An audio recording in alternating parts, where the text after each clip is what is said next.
Bom dia a todos. Vamos falar um pouquinho sobre a síndrome de desfiladeiro torácico.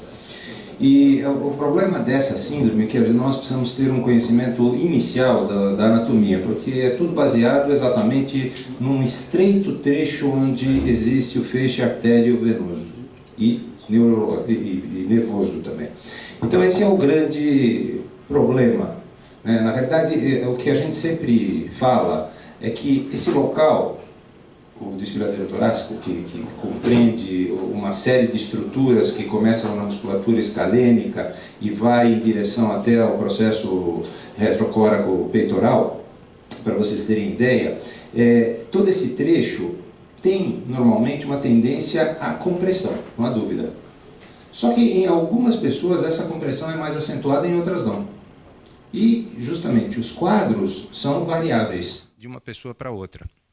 Então, conhecendo um pouquinho da anatomia, vamos analisar, na realidade, a musculatura praticamente do pescoço. Nós temos o músculo escaleno anterior, que muitas vezes, em alguns pacientes, ele tem uma hipertrofia. Mesmo formam-se bandeletas fibrosas também.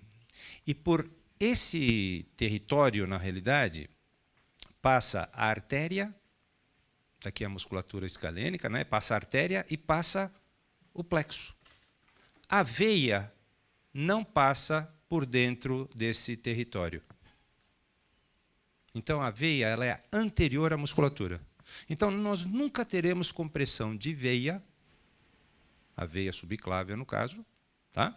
Por compressão da musculatura escalênica. E sim apenas nervo e artéria. Isso acontece muito naqueles pacientes, por exemplo, que são halterofilistas e que aumentam demasiadamente o tamanho da massa muscular. São aquelas pessoas que têm aquele pescoço exatamente, né? Muitos desses atletas acabam tendo síndrome de compressão, justamente por causa disso. Tá? Agora, não para aí, né? Na realidade, a coisa continua, porque esse feixe ele vai, a seguir, passar por um local extremamente estreito que corresponde a um espaço entre a primeira costela e a clavícula. Justamente esse o espaço costoclavicular. Então, nesse pequeno espaço, aí vão passar artéria, nervo e veia. Tá? E justamente nesses casos nós podemos ter compressão de veia, compressão de artéria e compressão de nervo. Tá? E mais para frente, na realidade, nós temos o espaço retrocóraco peitoral, na qual, nesse trecho, praticamente, nós temos uma compressão pelo peitoral, principalmente quando fazemos a elevação do membro superior. Então, é como se fizéssemos um tipo de polia em todo o feixe artério-venoso e muscular e neurológico. Tá? E exatamente isso acaba gerando, por exemplo, em movimentos consecutivos, a chance de oclusões arteriais e venosas, principalmente venosas. É o caso também de esportistas, principalmente nadadores e jogadores de vôlei. Eu já tive a oportunidade de ver pacientes nessa condição que tiveram trombose venosa profunda por compressão da veia. E aí, já não é mais a veia subclávia. Aqui já é a veia axilar, porque já passou o espaço costoclavicular. Então, às vezes, um erro que as pessoas falam, a manobra, por exemplo, de hiperabdução do braço, que seria para testar essa compressão nesse local, temos compressão da artéria ou da veia axilar, da veia subclávia. Não, não pode falar, porque passou o espaço costoclavicular, muda o nome. Ela passa a se chamar axilar. Então, o que nós eventualmente vamos ter é uma trombose da axilar. Tudo bem, pode progredir para cima? Pode. Tá? Mas isso é um dado anatômico importante, principalmente na hora de laudar. Ok?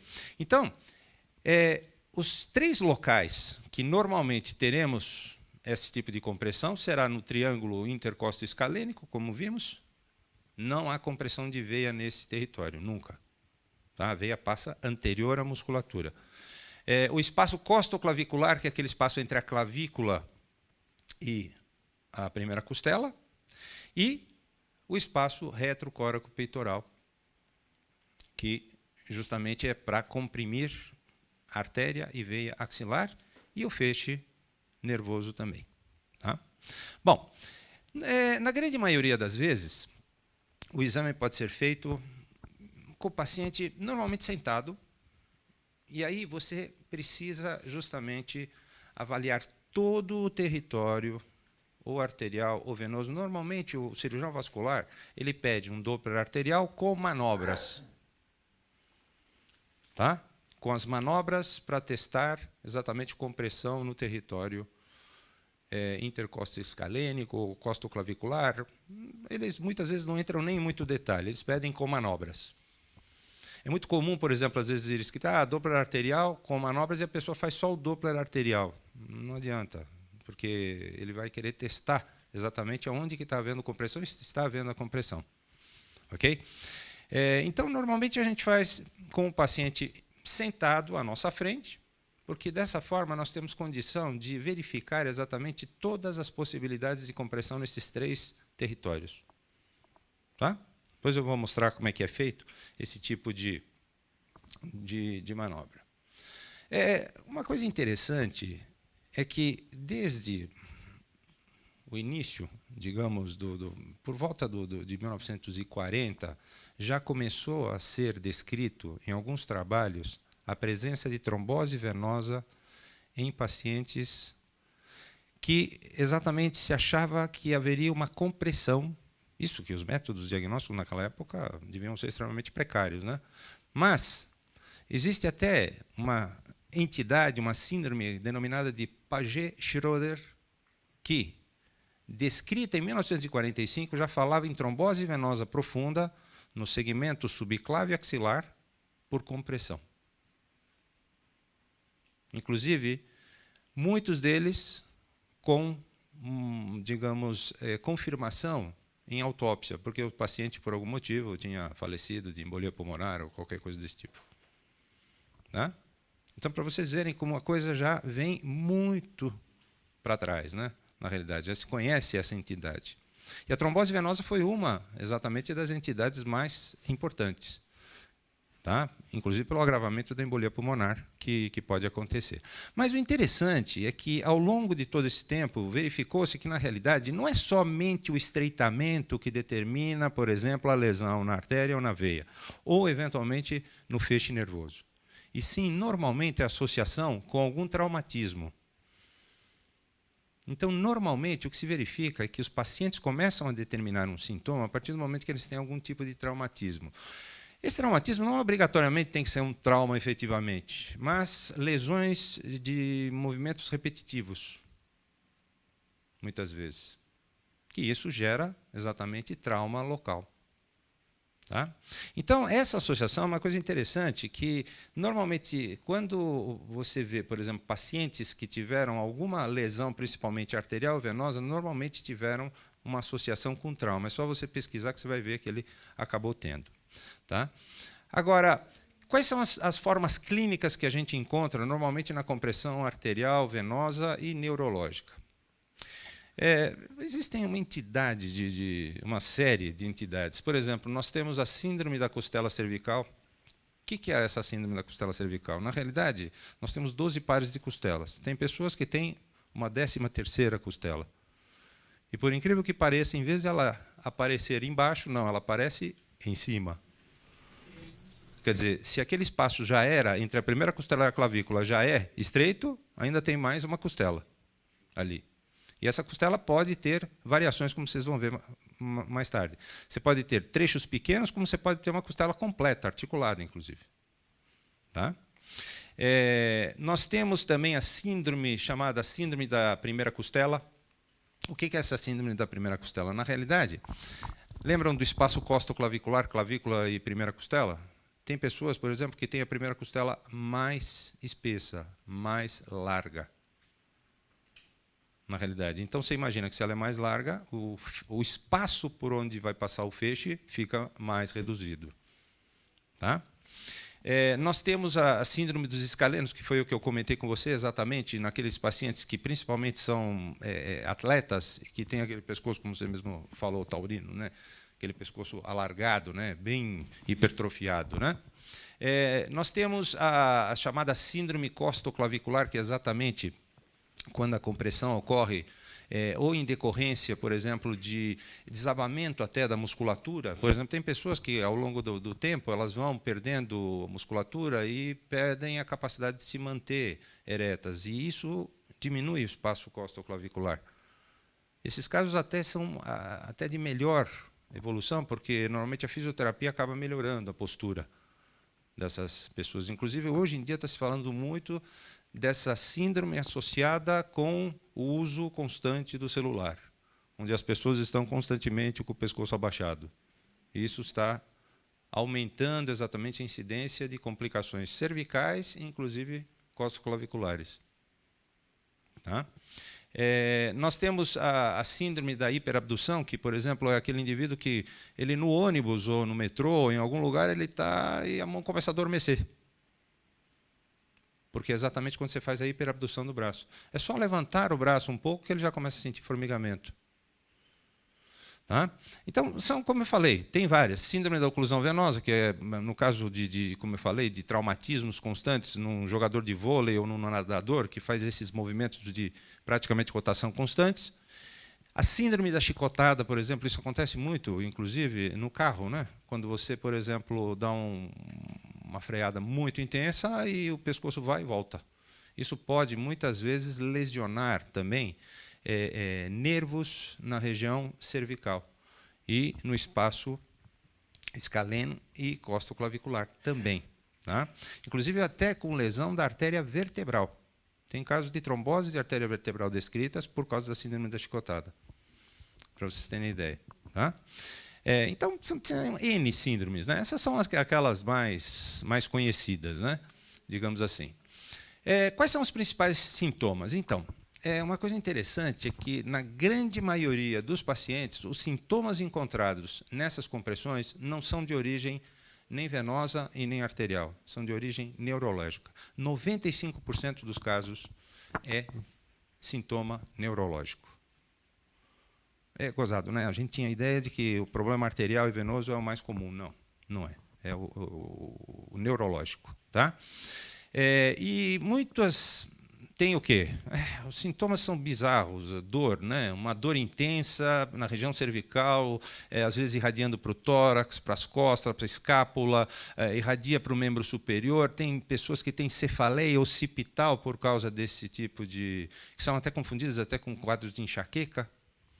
E quando se vai mais a fundo na evolução, se vê que, na realidade, é uma compressão neurológica no nível do plexo braquial.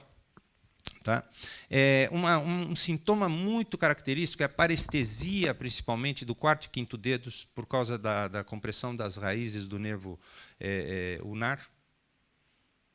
Então, é muito comum a pessoa referir exatamente esse adormecimento. Redução da temperatura por reflexo vasovagal, não tanto por problema arterial, mas por reflexo vasovagal, por causa da compressão do nervo. Tá?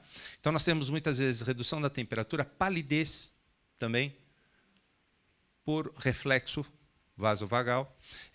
Sudorese, aumenta a sudorese na mão também. Então, são vários sintomas que podem aparecer e que são sintomas meio estranhos, né? Não caracteriza, vagos, bizarros. Né? O paciente chega muitas vezes, minha mão está transpirando mais. Se a pessoa não tem noção do que... esse cara é louco, imagina, está transpirando mais.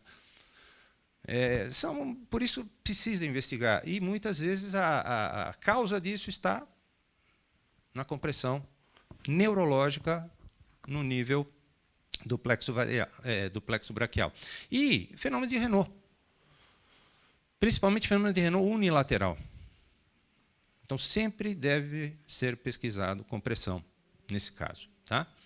E os sintomas vasculares, eles já são bem mais raros. Só para vocês terem ideia, os sistemas, a trombose venosa e a trombose arterial, elas ocorrem de 1 a 4% dos casos que envolvem compressão.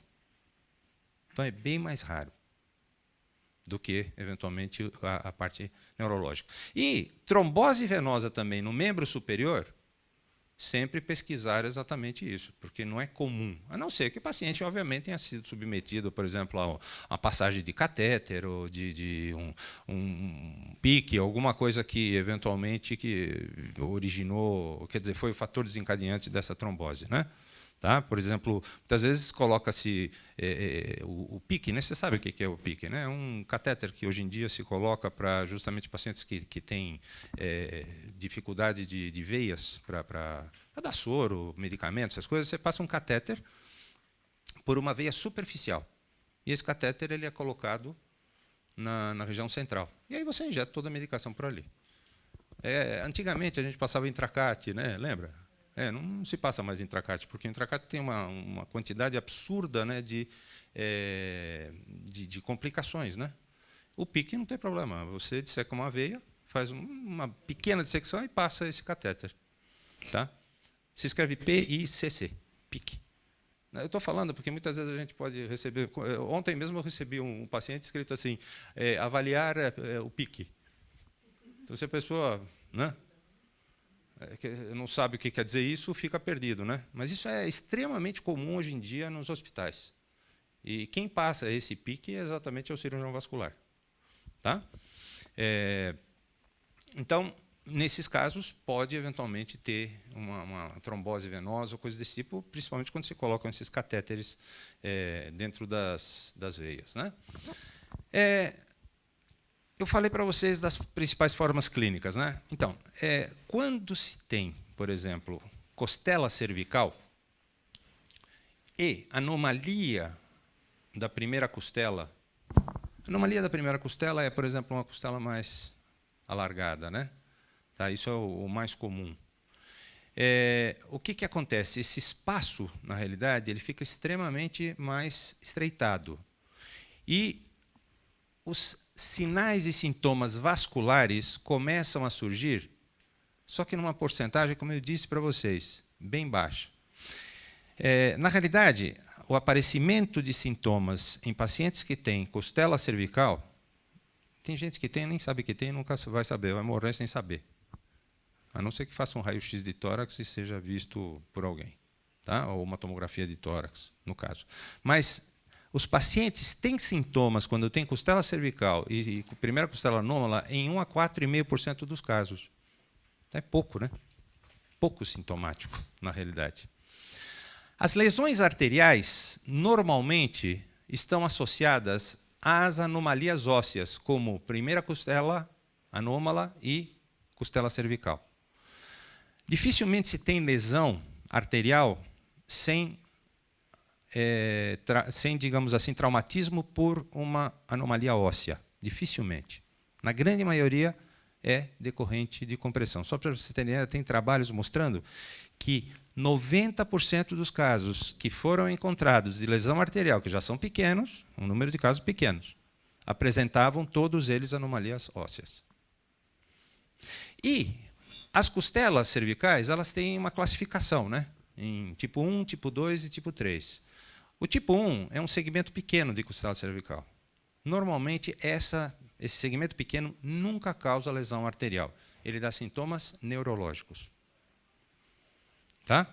O tipo 2 seria uma costela também um pouquinho maior, mas não uma costela completa articulada. Tá? Também não dá sintomas vasculares. O único que pode dar sintoma vascular é do tipo 3, que é aquela costela completa e articulada. Então, realmente, você tem que ter uma costela completa para ter, eventualmente, lesão do feixe arterial e venoso. E, para vocês terem ideia, de 70% a 100% dos casos que têm esse tipo de costela cervical desenvolvem alterações vasculares. Tá? E outra forma clínica, como eu disse para vocês, é a hipertrofia do escaleno anterior, principalmente em atletas, como já vimos. Então, aqui nós temos uma imagem interessante de raio-x mostrando exatamente a costela cervical, e aqui uma imagem muito melhor, mostrando um segmento, né, na realidade, não completo de costela cervical. Tá? E como é que se faz o exame físico? Normalmente, o vascular ele costuma fazer as manobras e fica monitorando a pulsação. Só que, hoje em dia, com o advento do Doppler, ninguém mais examina, com sinceridade. Ele prefere pedir para você examinar, porque realmente é meio complicado você ficar segurando a mão do paciente para ver se tem pulso radial, aí você pede para levantar, aí você não sabe se você perdeu o local da pulsatilidade, então fica aquela dúvida. Então é muito mais prático você fazer o exame, é um exame não invasivo, né, o Doppler, e uma vez diagnosticado, aí você vai pensar no tratamento. Se você quiser, você pode, obviamente, fazer um exame mais apurado, como um angiotomo ou uma arteriografia, ou venografia, para justamente fazer uma avaliação mais completa, se necessário. Tá? Mas, como eu disse, o Doppler é muito bom nesse sentido. Então, como é que você faz? Você usa, na realidade, primeiro, avalia todo o sistema arterial. Antes de tudo, avalia o sistema arterial para você ver se não tem, eventualmente, nenhuma outra lesão associada. Normalmente não tem. Incrível. Mesmo em pacientes ateromatosos, mas aqueles que têm placa na aorta, placa na femoral, os membros superiores, normalmente, eles são limpos, na grande maioria das vezes. Dificilmente você tem lesão aterosclerótica no membro superior. Não se sabe exatamente qual é o motivo pelo qual o membro superior é protegido, mas ele é protegido.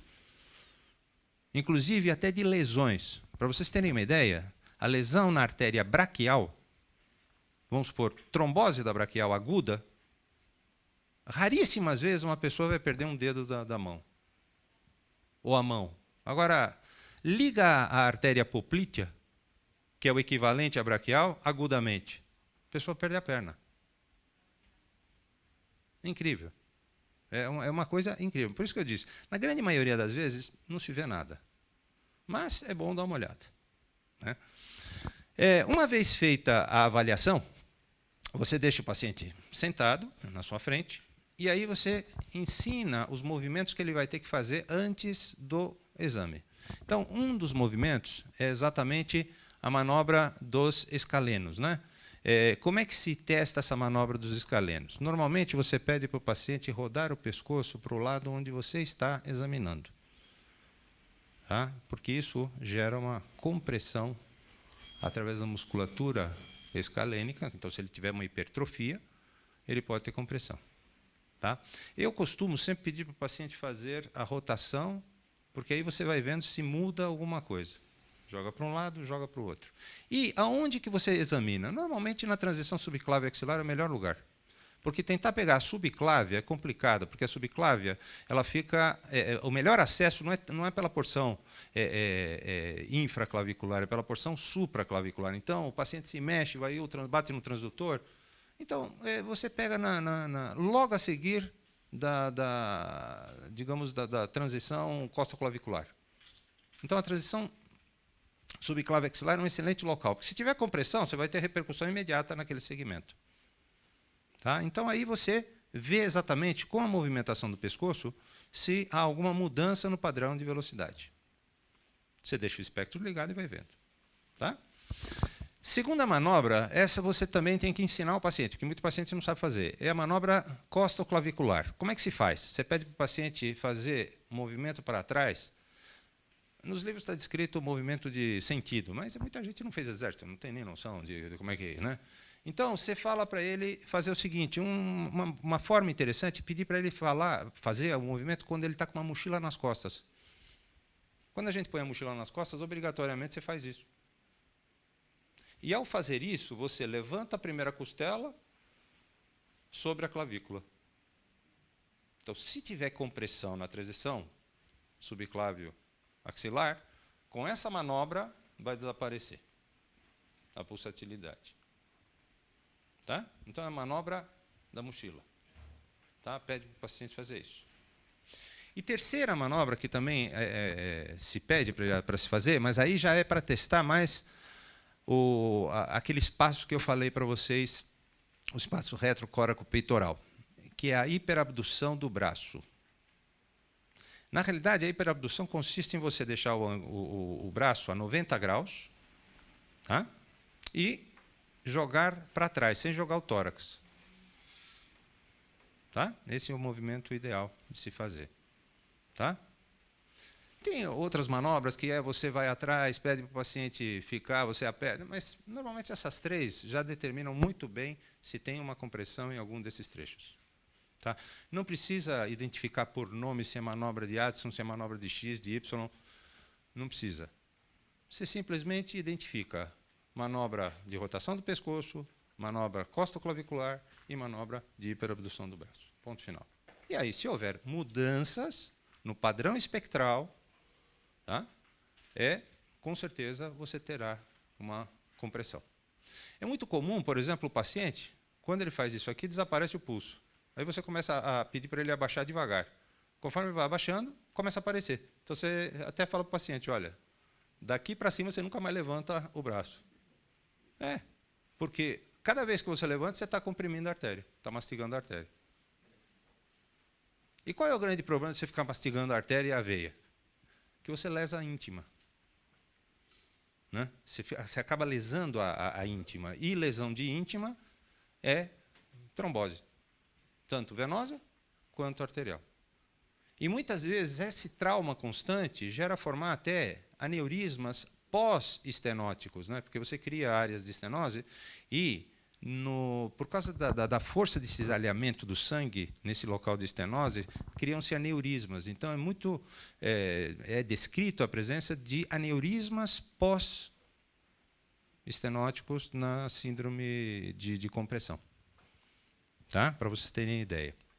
Então, isso é uma coisa importante de se conhecer. Então, essas são as três manobras básicas que a gente deve fazer. Tá? E é tranquilo, é simples. Tá? O que você não pode, por exemplo, principalmente na hiperabdução, o paciente, normalmente são pacientes que já têm algum dolorimento, coisa assim, o que ele faz? Ele faz isso, né? Ele joga o tórax, aí não adianta. Ele tem que deixar o tórax fixo e jogar para trás. Que aí você vai fazer aquele efeito polia de compressão da artéria axilar e da veia axilar. Ok? Então, por exemplo, aqui nós temos um paciente que estava, por exemplo, na transição subclávio axilar, né, em posição normal, um padrão trifásico, e aí você pede para o paciente, por exemplo, fazer a hiperabdução. Assim que ele já começa a fazer a hiperabdução, olha aí, começa a reduzir, reduzir, reduzir, reduzir, e se você tiver paciência, você vai ver que ele vai reduzindo, reduzindo até sumir. É que às vezes você já faz o movimento, some. Aí fica difícil. Você não sabe se sumiu porque você perdeu o local ou se sumiu porque realmente comprimiu. Então, por isso, nessas horas, segura e pede para o paciente abaixar o braço devagar. Não é fácil nessa hora porque o paciente muitas vezes ele tem dor, ele começa a sentir dor. Então, ele começa a ter parestesia. E é nítido. Na hora que comprime, ele fala assim, nossa, adormeceu a mão. Então, isso já é um excelente fato de que pode estar existindo compressão. Ok? Então, é assim que se faz exatamente as manobras. E no caso da trombose venosa da subclávia, que é exatamente a síndrome descrita como Paget-Schroeder, né, como eu falei para vocês, normalmente nós encontramos, bom, primeiro é aquele sinal clássico de exame físico, um aumento de volume unilateral com circulação colateral, é nítida a circulação colateral em toda a região peitoral e do braço, né? E o melhor acesso para veia não é supraclavicular, é infraclavicular. Para você conseguir ver a veia, é melhor pela porção infraclavicular, direcionando o teu transdutor em direção oblíqua para cima. Tá? Porque se você for pela supra, a artéria vai te atrapalhar. E aí você não vai saber se está com trombose, se não está, porque eu não estou vendo. Tá? E, infelizmente, às vezes nós temos só trombose da subclávia. E a axilar ainda está pérvia, mas sem aquele padrão fásico com a respiração. Porque você pegou numa fase inicial. E justamente está havendo alguma colateral que está conseguindo manter por enquanto. Tem casos, por exemplo, que até a jugular fica trombosada. Porque pega na confluência, na inonimado. Tá? Então, tem que se avaliar. E realmente isso é uma condição que pode ser muito grave. Por quê? Porque pode gerar embolia pulmonar. Tá? As chances de ter embolia pulmonar com membro superior, com trombose membro superior, não são muito menores do que com membro inferior. É que a trombose do membro inferior é mais frequente. Então, não se dá muita atenção ao membro superior, mas você pode ter embolia pulmonar facilmente, principalmente em trombose subclave, que ela pode progredir para o átrio e ali é uma facilidade, né, de ele sair e ir para o pulmão. Ok? Então, por isso, sempre observar isso aí. Muito obrigado. Então, eu acho que, como eu falei, a síndrome intercostal escalênica tem que ser avaliada com todos esses critérios, sem deixar passar nenhum tipo de momento. Então, o exame tem que ser feito com calma. Infelizmente, é um exame demorado e que, se o paciente não colabora, você vai ter uma certa dificuldade. Principalmente quando eu falo colaborar, é por causa da dor. O paciente normalmente vem com muita dor. Ok? Então, muito obrigado.